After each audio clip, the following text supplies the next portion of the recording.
सलमान खान की सिकंदर का trailer launch हो गया है। ट्रेलर के लॉन्च के दौरान सलमान ने रश्मिका संद एज गैप पर कहा कि कई बार सोशल मीडिया वाले पीछे पड़ जाते हैं। वो बोलते हैं 31 साल का एज डिफरेंस है हीरोइन और मुझ में। अरे जब हीरोइन को दिक्कत नहीं, हीरोइन के पापा को दिक्कत नहीं, तो तुमको क्यों दिक्कत है? इनकी शादी होगी, बच्ची होगी तो उनके साथ भी काम करेंगे। मम्मी की परमिशन तो मिल ही जाएगी। राजस्थान के जोधपुर में समाजवादी पार्टी के सांसद रामजी लाल सुमन द्वारा राणा सांगा पर की गई टिप्पणी को लेकर विरोध प्रदर्शन शुरू हो गया है। मारवाड़ राजपूत समुदाय ने सांसद को निष्कासित करने की मांग की है और टिप्पणी को अपमानजनक बताया है। उन्होंने सांसद से माफी मांगने और टिप्पणी वापस लेने की मांग की है। चेतावनी दी है कि अगर इस पर ध्यान नहीं दिया गया तो वे देश भर में विरोध प्रदर्शन करेंगे।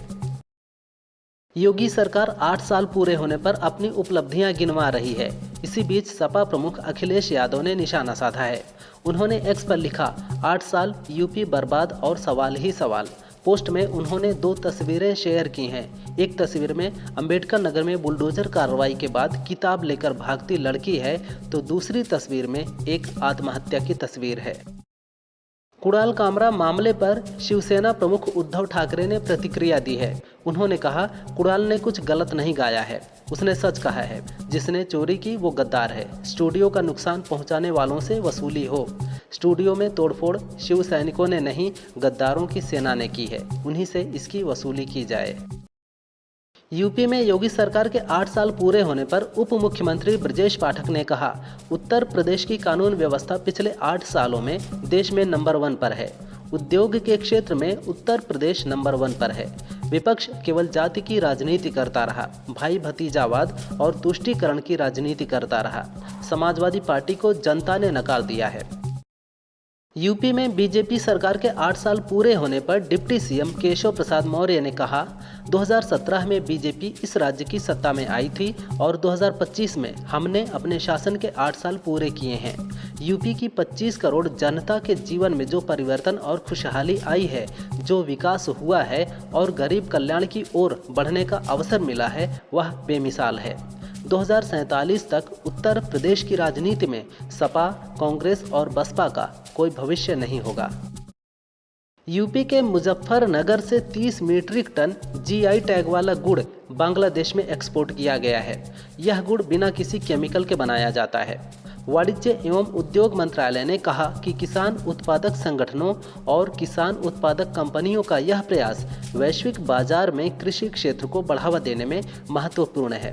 Brijnandan agro farmer producer company में 545 सदस्य हैं, जिनमें 2 महिला निदेशक भी हैं। लखनऊ में महिला की रेप के बाद हत्या को लेकर योगी सरकार ने बड़ा कदम उठाया है। प्रदेश के सभी ऑटो और ई रिक्शा ड्राइवरों का वेरिफिकेशन कराया जाएगा। जिन पर मुकदमे दर्ज हैं या अपराधी प्रवृत्ति के हैं, उन पर पुलिस कार्रवाई करेगी। सीएम ने लखनऊ पुलिस कमिश्नर अमरेंद्र सेंगर को फटकार लगाते हुए कहा कि आलमबाग में बस स्टैंड से महिला को अगवा कर हत्या किए जाने की घटना रोकी जा सकती थी, लेकिन पुलिस अलर्ट नहीं थी।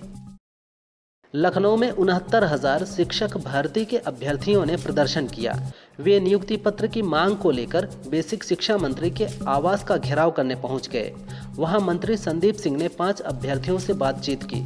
प्रदर्शन कर रहे अमरेंद्र पटेल ने कहा कि विगत 5 सालों में 100 से ज्यादा बार शिक्षा मंत्री के आवास का घेराव कर चुके हैं। हर बार हमें इस प्रकार से मंत्री आश्वासन देते रहते हैं। दिल्ली में इंडिया गठबंधन छात्रों के प्रदर्शन में कांग्रेस नेता राहुल गांधी शामिल हुए। इस दौरान उन्होंने कहा कि पीएम मोदी बेरोजगारी पर क्यों नहीं बोलते, देश के युवाओं को बेरोजगार बना रहे हैं। सरकार बेरोजगारी पर चुप है। देश का सबसे बड़ा मुद्दा बेरोजगारी है। आरएसएस सारे तंत्र को खत्म कर रहा। सभी यूनिवर्सिटी में आरएसएस के वाइस चांसलर हैं। छात्र हितों पर समझौता नहीं करेंगे। सभी को साथ मिलकर इनसे लड़ना है।